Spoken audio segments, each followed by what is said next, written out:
Main MCB केबलची आलेली incoming वरून दिली RYB आणि न्यूट्रल, आउटपुटला RYB न्यूट्रल, इथून लिंक R, इथून लिंक Y, इथून लिंक B आणि इथून न्यूट्रल लिंक.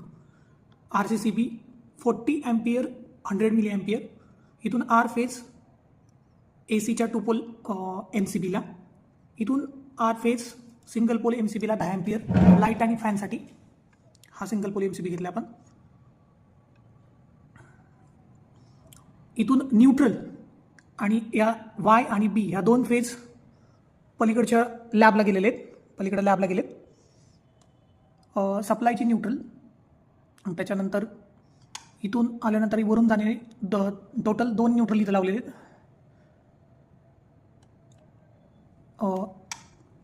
इथं ACचा फेज आणि न्यूट्रल, हे 2 ACचा फेज आणि न्यूट्रल.